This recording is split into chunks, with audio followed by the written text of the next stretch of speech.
Hey everyone, I wanted to quickly make a video going over what's going to be happening over the next few weeks or so and to tell people about the new series that we're going to be doing. So last season we did Mageblood from scratch, where I took a character that had literally nothing on it. And after about a week and a half, I was able to purchase a Mageblood, and we did a whole series on the progression from nothing to, well, a Mageblood. I want to do the same exact thing this season.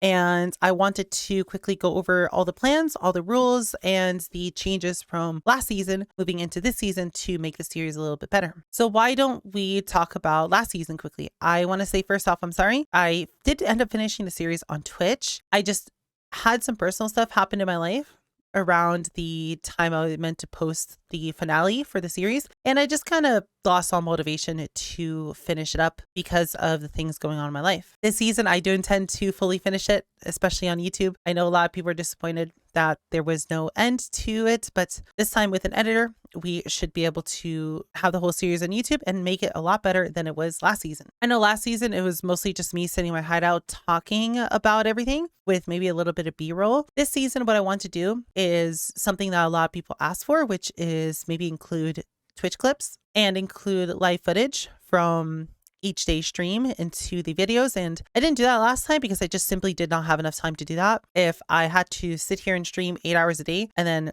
take that 8-hour VOD and try to condense it into a 10-minute video, I would literally not have a moment of free time. But with an editor, us both figuring out a system to be able to pick and choose which portions of the VOD we want to use, this should be pretty easy to do. I will say one thing, the YouTube videos are going to be delayed by about a day to two. So for example, the day one video will be posted potentially on day 2, day 3 or so.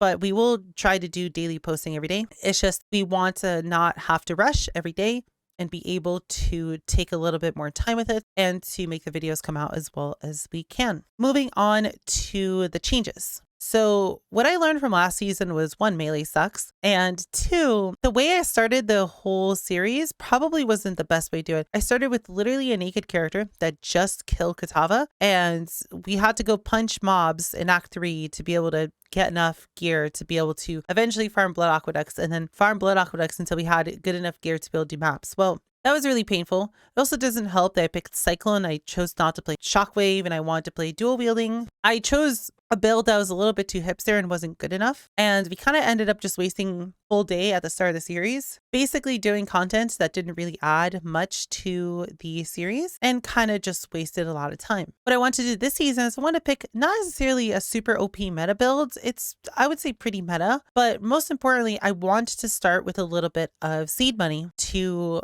speed up the early game of this and not make it a drag like it was last time. So this season, I'm going to be doing the whole series as Elementalist RF. It is a build I've wanted to play for 2 seasons now. It's just every time I've brought it up on stream, people didn't really want to see me play it, but nothing from Crucible really interests me that much. There's no new builds that I want to play. There's no old builds that I really want to play either, other than this right now.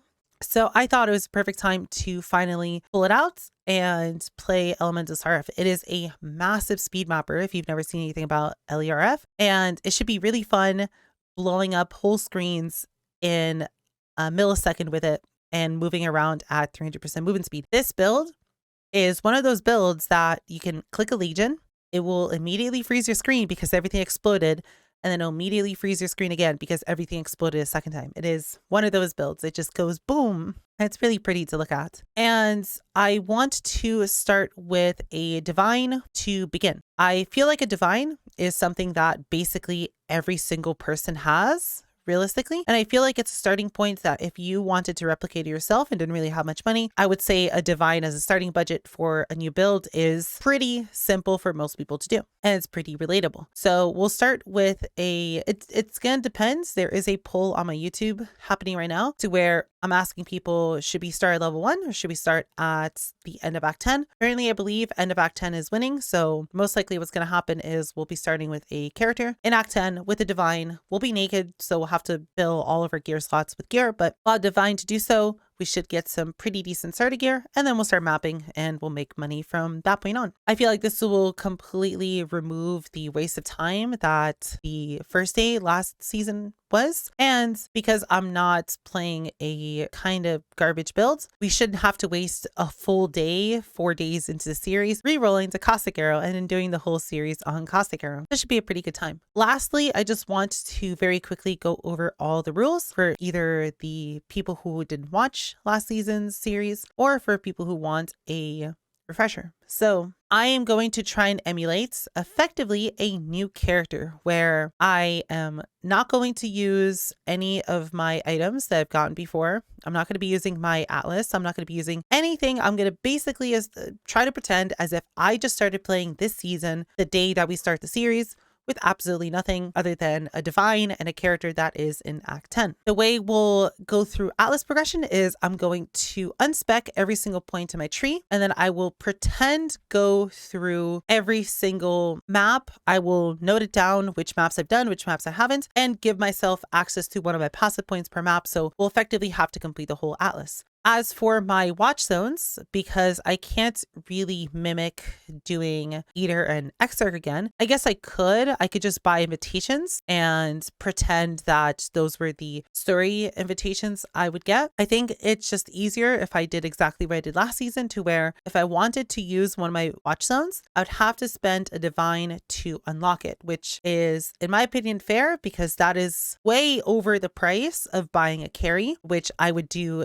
either way at the start of a season. I never do my own Maven and Uber Elder. I always just buy carry for 50, 60 chaos per boss to get my watch zones that way, since typically I play mapping builds and either I can't do the bosses on my own on day 1, day 2, or I simply just don't want to risk wasting a invitation myself. So I feel like it's just fair to do the same thing here, where I can just pay a divine to unlock my watch zone. So I'll have to pay 4 div in total for all 4 watch zones. Otherwise, I would say I'm not allowed to use the rest of my stash, and I'll be using tabs for this series on their own. But I've been doing group play for this whole season so far, and I basically have nothing in my stash anyway. My stash is just going to be completely emptied, so we'll just be able to use my stash as normal, and we will go from there. Otherwise, the obvious rules: no handouts, no begging, no loans, no whatever. I want to pretend that I am just another random ordinary PoE player. I want to try and make this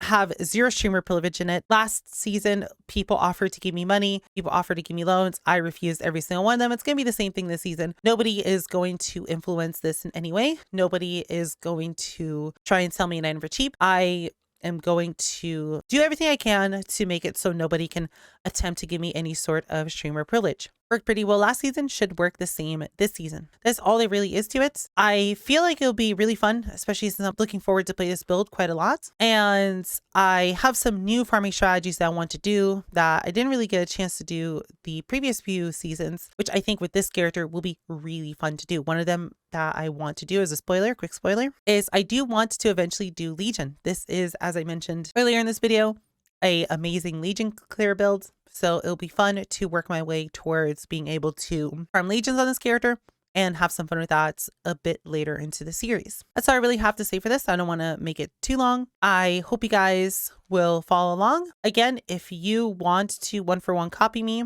I will try to post this video a little bit early, so feel free to level up an elementalist and come join me on my stream on Friday and just do exactly what I do. Or if you just want to play whatever other character you want, feel free to follow along with the strategies I use, and we can get our Magebloods together. I know quite a few people last season actually did follow basically 1-to-1 with what I did, and I know I helped quite a few people get their Magebloods, so it might be fun to do the same thing again. And if you're ever interested in playing the build that I'll be playing for the series, I will be doing a full build guide on this once the series is over and we have our Mageblood. Should be pretty fun to do. I hope to see cuties on Friday when the series starts on Twitch, and I am very excited to do this. So I'll see you cuties on Friday, and I hope you enjoy the rest of your day.